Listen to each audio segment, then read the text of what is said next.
సనాతన ధర్మం అనగానే ప్రతి ఒక్కడికి నెగిటివిటీయే. అసలు దాంట్లో ఏముంది, ఏమైనా తెలుసుకునే ప్రయత్నం చేద్దాం డీప్గా అని ఎవడో ఆలోచించట్లేదు. ఎవడో ఒకడు వచ్చి ఓ స్టేట్మెంట్ పాస్ చేస్తాడు, సనాతన ధర్మం నిర్మూలిద్దాం అని. మనం గొర్రెల్లాగా చప్పట్లు కొడతాం, వా సూపర్, ఇలా చేయాల్సిందే. మరి నువ్వు జీవితంలో ఏమేమి అప్లై చేసేటివి ఉన్నాయి సనాతన ధర్మంలో, అవన్నీ వదిలేస్తావా? అవన్నీ చేయవా? చేయకపోతే దేశం ఇట్లనే ఉంటుందా? భారతదేశం అని ప్రపంచ దేశాలన్నీ చేతులెత్తి మొక్కుతున్నాయి కదా, అది అలాగే ఉంటది అనుకుంటున్నారా? అవును, హిందువుల్లో ఒక యూనిటీ ఎందుకు ఉండదో నాకు అర్థం కాదు. ప్రతిరోజు తన ఖురాన్ చదువుతాడు, క్రిస్టియన్ ప్రతిరోజు తన బైబిల్ చదువుతాడు, కానీ హిందువులం మాత్రము మన భగవద్గీతని కనీసం ముట్టుకోకుండా చచ్చిపోయిన వాళ్ళు ఎంతమందో ఉంటారు. ఎందుకు అలా అవుతుంది? ఒక గొప్ప జ్ఞానం ఉన్న భగవద్గీతని ఎందుకు కనీసం ముట్టుకోవట్లేదు, కనీసం పిల్లలకి చెప్పే ప్రయత్నాలు చేయట్లేదు? విదేశీయులేమో మన భగవద్గీతలో ఉన్న శ్లోకాలన్నీ పిల్లలకు నేర్పిస్తారు, ఆ పిల్లలు చక్కగా చెప్తారు. మన పిల్లలకైతే అసలు ఆ భగవద్గీత అంటేనే కూడా తెలియదు. ఎందుకు ఇలా పెంచుతున్నాం మనం పిల్లల్ని?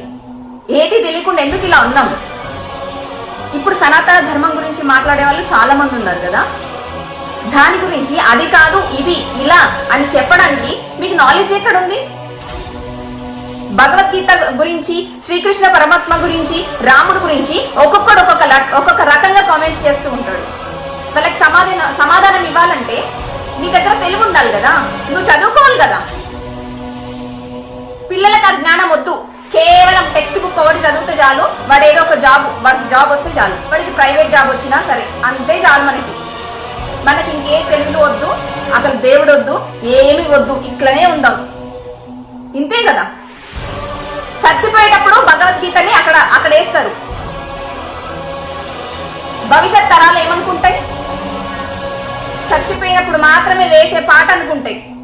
ఎందుకంటే మన విదేశీ చదువులు కదా, గట్లనే ఏడుస్తుంది. మరి మనం ఇలాగే ఉంటే భవిష్యత్ తరాలకి భగవద్గీత అంటే కేవలం ఒక పుస్తకం లాగానే కనిపిస్తుంది. ఇప్పుడు కొన్ని చీడ పురుగులకి అది ఎందుకు పనికిరానట్టు కనిపిస్తుంది కదా, ఇలాగే కనిపిస్తుంది, ఇలాగే ఉంటది.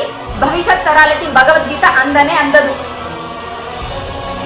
మనం ఏదైనా మంచి పని చేయాలి, మన భవిష్యత్ తరాలకి అది అందించాలంటే ఇప్పటి నుంచే మన పిల్లలకి చెప్పడం అలవాటు చేసుకోవాలి. భగవద్గీతలో ఏముంది ఏం లేదు, మన జీవితాలకు ఏమేమి అప్లై చేసుకోవాలి, అసలు మనిషి అనేవాడు ఎలా ఉండాలి, ఇవన్నీ తెలవాలంటే భగవద్గీత యొక్క గొప్పతనం మన హిందువులకి తెలిసి తీరాలి. తెలిసే ప్రయత్నం మనం ఎక్కడ చేస్తున్నాం? పిల్లోని పొద్దున్న లేపి స్కూల్కి పంపిస్తాం, ఆడ టెక్స్ట్ బుక్లు బై హార్ట్ చేసి వస్తాడు, వచ్చి రాగానే ఇంత తిండి పెట్టాలి, ఆడుకోవడానికి పంపించాలి, వచ్చినాక ట్యూషన్లకు పంపించాలి, కథం. సండే వస్తే ఎక్స్కర్షన్ కో, ఇంకెక్కడికో, సినిమాలకో, షికార్లకో తిప్పాలి పిల్లల్ని. ఎక్కడుంటది యూనిటీ?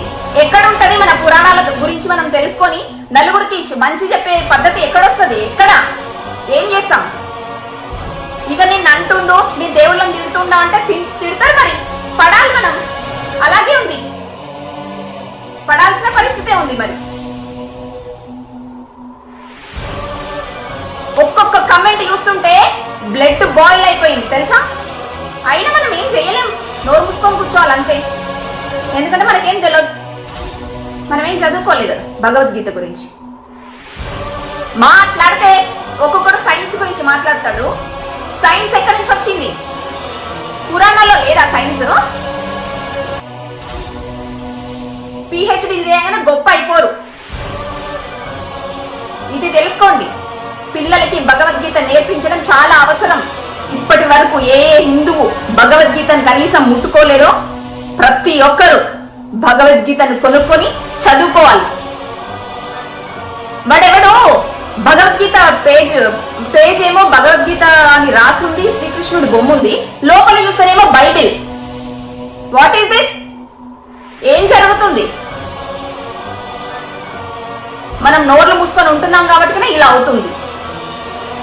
ఇలాగే మత మార్పులు చేస్తున్నారు. అన్నిటికీ నోరు మూసుకొని కూర్చుంటున్నాం మనం అంతే, ఇంకేం చేయలేము. ఏం చేయలేనప్పుడు ఇంకొకటి అన్నప్పుడు పడాలి, రేషన్ రావద్దు మనకి.